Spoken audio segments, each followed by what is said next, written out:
Right.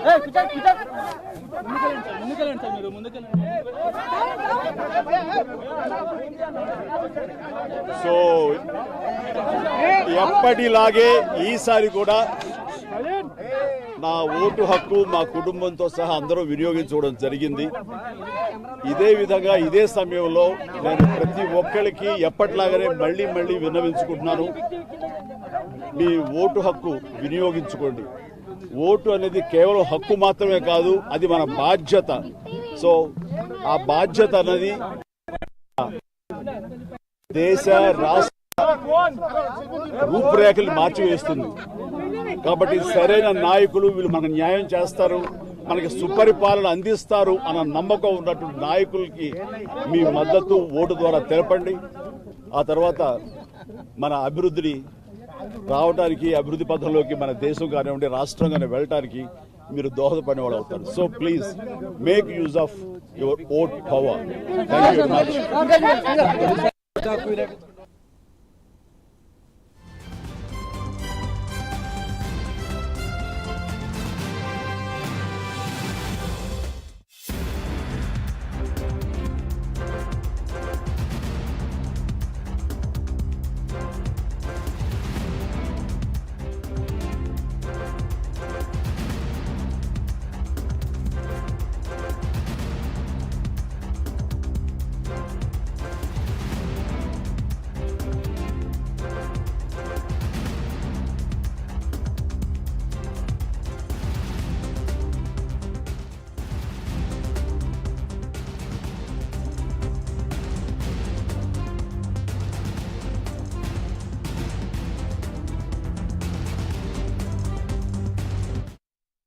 Telugu రాష్ట్రాల్లో polling కొనసాగుతోంది. CM Jagan తన ఓటు హక్కును వినియోగించుకున్నారు.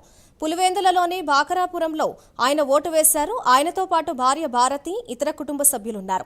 మరోవైపు ఉండవల్లిలో టీడీపీ అధినేత చంద్రబాబు, భువనేశ్వరి, లోకేష్ దంపతులు ఓటు హక్కు వినియోగించుకున్నారు. అంతకుముందు ప్రతి ఒక్కరూ కూడా ఓటింగ్లో పాల్గొనాలి అంటూ కూడా సీఎం జగన్ ట్వీట్ చేశారు. ఇక మరోవైపు తెలుగు రాష్ట్రాల్లో పలువురు లోక్సభ అభ్యర్థులు తమ ఓటు హక్కును వినియోగించుకుంటున్నారు.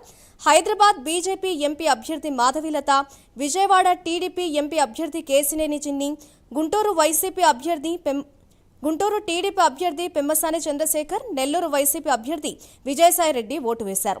ఇక రాష్ట్ర ఎన్నికల ప్రధాన అధికారి ఏపీకి సంబంధించి ముఖేష్ కుమార్ మీనా కూడా విజయవాడలో ఓటు హక్కును వినియోగించుకున్నారు. రైల్వే కళ్యాణ మండపంలోని పోలింగ్ కేంద్రంలో ఓటు వేశారు. మరోవైపు పోలింగ్ కేంద్రంలోకి ఎవరూ మొబైల్ ఫోన్లను అనుమతించమని, ఎవరు తీసుకురావద్దంటూ కూడా ఆయన కోరారు. పలు చోట్ల ఘర్షణలు తలెత్తితే దానికి సంబంధించి చర్యలు తీసుకుంటామంటూ కూడా ఆయన తెలిపారు.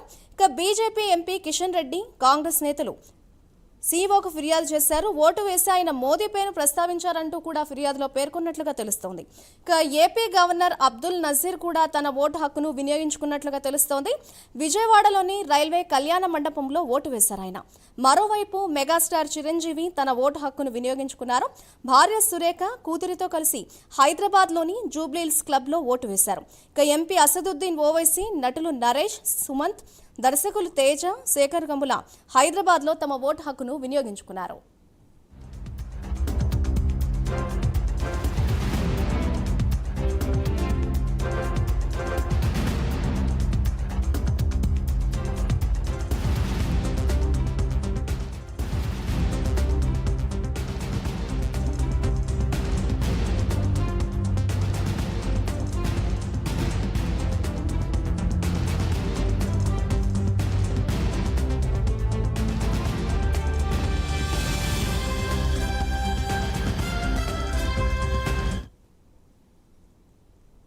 రెండు తెలుగు రాష్ట్రాల్లో పోలింగ్ ప్రశాంతంగా కొనసాగుతోంది. ఇక కాకినాడలో పోలింగ్ సర్లే గురించి మరింత సమాచారాన్ని మా ప్రతినిధి వర్మ అందిస్తారు.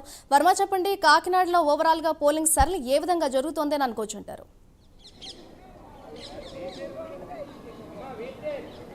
మాదిరి, ప్రస్తుతం కాకినాడ జిల్లా వ్యాప్తంగా పోలింగ్ అనుకున్న సమయానికి కొన్ని చోట్ల ఈవీఎంలు మొరాయించిన 7 గంటల ప్రాంతానికి పోలింగ్ యథావిధిగా ప్రారంభమైంది. ఇప్పుడు ప్రస్తుతం పోలింగ్ సజావుగా ప్రశాంతంగా అయితే కొనసాగుతుంది. ముఖ్యంగా చాలా పోలింగ్ కేంద్రాల్లో కొన్ని చోట్ల ఈవీఎంలు మొరాయించినాయి. కొంత సిబ్బంది అవగాహన లోపంతో కొన్ని చోట్ల మాక్ పోలింగ్ కూడా నిర్వహించడానికి కొంత ఆలస్యమైన కారణంగా పూర్తిగా పోలింగ్ అయితే కొంత మేర కొన్ని పోలింగ్ కేంద్రాల్లో కొంత ఆలస్యమైన సుమారు పావు గంట నుంచి 20 నిమిషాల పాటు ఆలస్యం అయింది కొన్ని పోలింగ్ కేంద్రాల్లో. ముఖ్యంగా తోరంగి అలాగే రామారావుపేటకు సంబంధించి కాకినాడ రూరల్లో కొన్ని చోట్ల ఈవీఎంలు మొరాయించడం, ఈవీఎంలు ఆన్ కాకపోవడం, ఒకవేళ వీవీప్యాడ్లు ఆన్ కాకపోవడం, అలాగే కౌంటింగ్ యూనిట్లో ప్రాబ్లం వచ్చి చిన్న చిన్న సాంకేతికపరమైన అంశాలతో వెంటనే వాటిని రీప్లేస్ చేసి అటు తర్వాత మళ్ళీ తిరిగి ప్రారంభించారు. మాక్ పోలింగ్ అనుకున్న సమయానికి తొలుత బూత్ ఏజెంట్లు రాని కారణంగా ప్రతి చోట ఇదే సమస్య అయితే తలెత్తింది. అయితే పూర్తిగా అది కొంత ఆలస్యం కావడం తర్వాత యథావిధిగా కొనసాగుతుంది. స్వేచ్ఛాయుత వాతావరణంలో ప్రస్తుతం ప్రజలందరూ తమ ఓటు హక్కును వినియోగించుకోవడానికి ప్రస్తుతం బారులు తీరిన పరిస్థితులు అయితే ఉన్నాయి. మనం చూస్తున్న విజువల్స్లో కాకినాడ గాంధీనగర్ మున్సిపల్ హై స్కూల్లో ప్రస్తుతం మనం ఉన్నాం. ఈ ప్రాంతంలో ఉదయం 7 గంటలకే తమ ఓటు హక్కుని వినియోగించుకుని తిరిగి ఇంటికి వెళ్ళిపోవాలనే ఉద్దేశంతో ప్రస్తుతం ప్రజలందరూ పెద్దపెట్టున అయితే వస్తూ ఉన్నారు.